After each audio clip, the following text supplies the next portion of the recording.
So there was a fool with some money.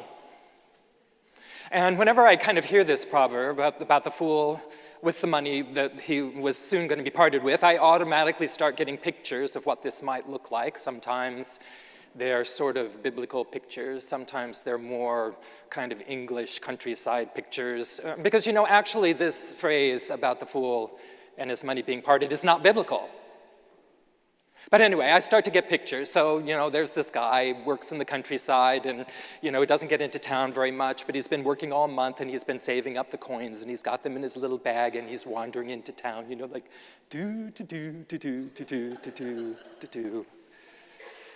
And pretty soon, he's gone to the market, and he's bought some stuff that the guy said was made out of silver, but it's really tin, and he has a little bit of wine at the tavern that's really quite watered down, and because he has quite a bit of the wine that's watered down, he is a little bit drunk, which makes it really easy for the thieves to steal the rest of what was left in his little bag. And so there he is at the end of the weekend with the empty bag and not much to show for it. And back he goes to the countryside. Do. Okay, that's just a picture of what this might look like. And one of the challenges, I think, because even though this particular phrase isn't biblical, it is apt, I believe, nonetheless. And there are many occasions in the Bible where we talk about foolish people, usually contrasted with wise people. And probably the first mistake that we make in this process is to assume that a fool is a type. So there's the fool, and there's the wise person. Because that story about the foolish and the wise virgins or bridesmaids or whatever they were, my guess is that it wasn't so clear-cut, who is foolish and wise, but like most of us, have interesting combinations of foolishness and wiseness right in our own selves. So it kind of behooves us to, when we hear this sort of thing, to think, oh, that fool, and to realize, do. I have a little bit of that in me, and I presume that perhaps you do too. So this phrase is not, this little proverb is not necessarily biblical, but like I said, I think it's still apt. And if you think about our theme for Lent, lovers and fools, what this conjures up for me is that if we are motivated by love, then we are called into what I called a few weeks ago Christ foolishness, being fools for Christ.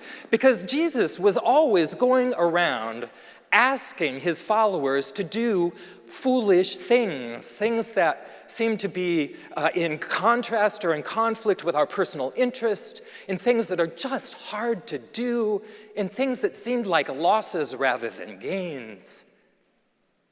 But Jesus was suggesting a completely different kind of wisdom. It was an alternative way of life. So here's what I think about this proverb, which, normally you interpret it to say, well, don't be, that the do person with your money. Don't be foolish with your money.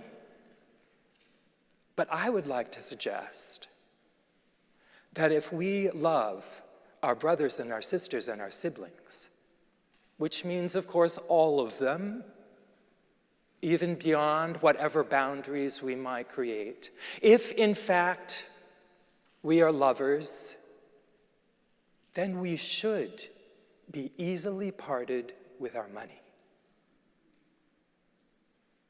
Christ foolish people should be parted with their money. So rather than this phrase being kind of a warning, maybe it's an encouragement. It's a countercultural encouragement. Now, how this plays out in your own particular life, I can't really say, because we all come from all sorts of different economic situations. And I can kind of reflect on my own situation and where I kind of place myself economically, socioeconomically, and I can have some ideas about what that might mean for me at this particular spot, but you might not be in the same spot as me, so I recognize that. But I think if we look at the scripture, especially in the words of Jesus, that there really is quite a bit of advice about this. There is some general kind of basic wisdom that I think if you've hung around here very long, you've probably heard before, and you may even believe that we should be generous, that we should be concerned about the material circumstances of our brothers and sisters. That if we put our faith in wealth and money, we're likely to be disappointed. And that if one person suffers, we all suffer. So even if you look at this from the point of view of self-interest, it's like it's better for me to be generous with you. That seems to be suffused in the words of the gospel. So in the season where we're looking at what it might mean to be a lover and a fool, I would like to suggest that how we deal with our wealth, how we deal with what we have, may be an essential question that is right in there with that idea of Christ foolishness. So the first scripture this morning, which is this part of, like, if you really want to be perfect, and it uses that word, I don't know what the Greek or the Aramaic might have been, but if you really want to be perfect, you should go and sell all that you have and follow me, which is kind of like, that's a big ask. This was like, of all the kind of financial, economic asks that Jesus made, that was the big one. And so if you just looked at that one, you'd think, oh my God. But he was talking to the rich young man, sometimes translated as the rich young ruler, we don't know, but clearly someone who had wealth and probably some power too. And before that, the rich young man had come to Jesus and said, well, how can I be faithful? How can I be a good person? And Jesus starts by saying, well, just follow the commandments. Do this commandment, do this commandment, do this commandment. And then the guy says, well, I think I'm sort of been doing that. And is there something else I should be doing? And that's when Jesus kind of nails him. If you want to be perfect, if you really want to go all the way, you'll sell all that you have. And I don't think they had eBay then. So I'm just kind of imagining what that process would have looked like. A giant garage sale, everything goes. You can see the banner, at the front of the big house. And then right after that and actually then it says that the young man went away kind of disappointed and discouraged. It was like, no, I really can't do that. And then right after that in the scripture, Jesus says that thing about that it's easier for a camel to get through the eye of a needle than it is for a rich person to get into the kingdom of heaven. And the disciples were kind of shocked by that. They thought, oh my God, again. Oh my God, well then who gets in? So it was a difficult and big ask. But again, if we just kind of go back to these basic ideas around kind of economic wisdom about being generous, about not being too attached to our wealth, about knowing what's important in life, and actually what feeds us and what gives us a rich life, that is something that we can take in and that we can practice and that we can have. Personally, I really liked the way it came out in the book of Timothy. Lots of times when I read the Bible and there'll be the passage that might be the lectionary or whatever, and I think, well, I'm going to leave out that sentence and that sentence and that sentence. But it's like I was just kind of interested and captivated by the way it came out in this particular one. So just listen to this again.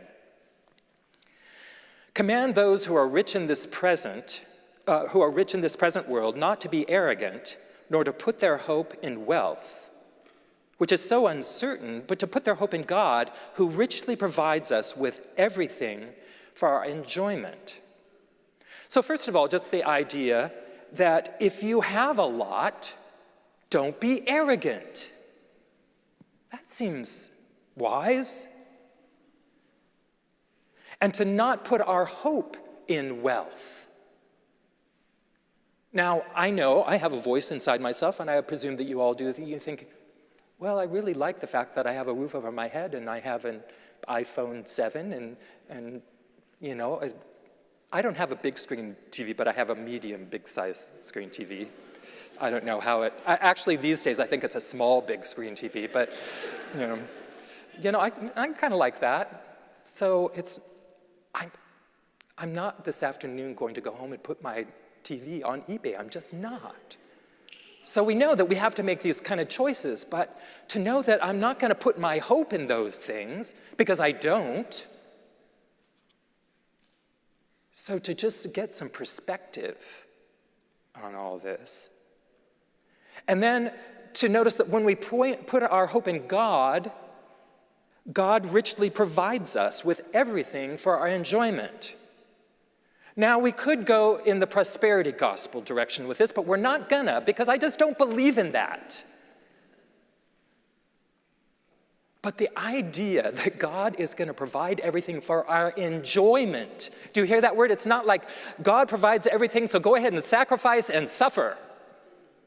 God's going to provide for our enjoyment. We are going to be full of joy. That sounds like fun to me. That's a good thing, to be full of joy. And then it says, command them to do good, to be rich in good deeds, and to be generous and willing to share. And so we're gonna do good things in the world. We're gonna be helpful. We're going to be supportive. We're going to give in a variety of ways, not just in terms of money, but we're gonna give of our time, we're gonna give of our attention, we're gonna give of our love. We're gonna be generous with that. We're gonna do good things. In this way, they will lay up treasure for themselves as a firm foundation for the coming age, so that they may take hold of the life that is truly life.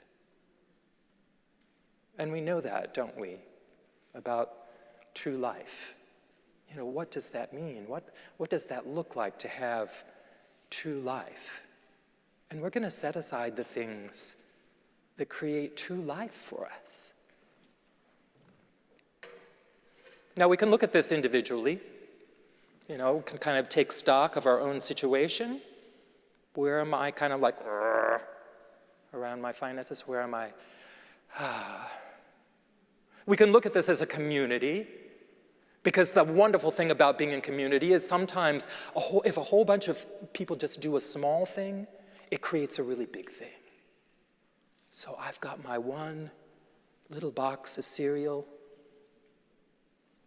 and my one little jar of peanut butter. But I'm going to put that with all the rest of the box of cereals that y'all are bringing and all the rest of the jars of peanut butter, and they're going to add up, especially if we kind of keep doing this just a little bit at a time.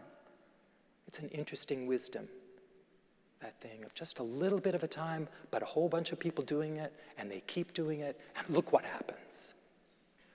So we can look at it from a community point of view as well. How do we be generous as a people? Because when we do this as a community, then we get some of the leveling of the kind of the economic disparity that might exist in the community. That as a community, we may be generous, even though some people may be able to bring 3 boxes of cereal and 4 jars of peanut butter, and someone else can only bring 1 box of cereal like once a year. But together, we are generous. And because I can't help myself, I look at this politically. What does it mean to be fools for Christ, to be lovers in this time, in this place? economically? What does that look like when we take some responsibility for the ways that we share with all our brothers and sisters and siblings? That rather than saying, okay, I'm going to try to hold on to as much as I can, but instead to be open and generous to take my own responsibility for what I add into the common good. Politically, this is not something that anyone is talking about very much. You know, over the last few years, I don't know if you've seen this, I'm sure you have, but in the political discourse, there is almost no conversation at the upper levels about people who are in need. Almost none. You will notice that although years ago we had the war on poverty, we might have had programs to deal with the income disparity and poverty and those kinds of challenges, that slowly but surely we've turned the political attention to the middle class, which personally I think is kind of we're really not looking at the middle class, we're looking at the people who have the most. And we're talking about the middle class. But where in political discourse, economic discourse, in our budgetary conversations are we talking about the people who are most in need? Where are we talking about our sense of shared responsibility for the good of our communities, for the good of our country? What does it mean if we accept the idea that yes, in fact, the government might have a role in promoting the common good? That's not a conversation that's happening very much, at least what I see. So this is a political thing as well, I believe, to kind of push back against this idea that our task right now is to try to shrink government, to try to reduce our taxes, to try to pull back and pull in. Not my responsibility. What does it mean for us to actually take that responsibility? Because we are lovers and we are fools for Christ. And that we might actually need to part with our money. And you know, if we all did that a little bit, it might be a lot easier than we thought. And I can just see some of the things that are happening in our country now that seem to be the result of having defunded certain things. When I came out to California to go to graduate school, you know, the tuition was like $1,000, even as an out-of-state student. When I finished my master's degree, I didn't have any student debt.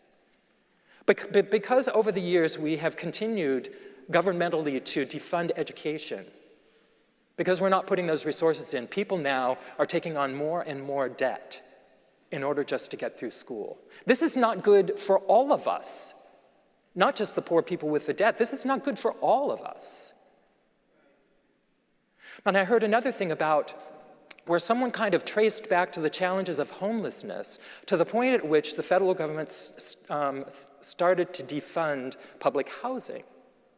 Now, there might have been good reasons for that, about the way that was going, but if we are not willing to put in those sorts of resources, other problems will develop. So like I said before, sometimes it's in our own self-interest to be committed to the common good.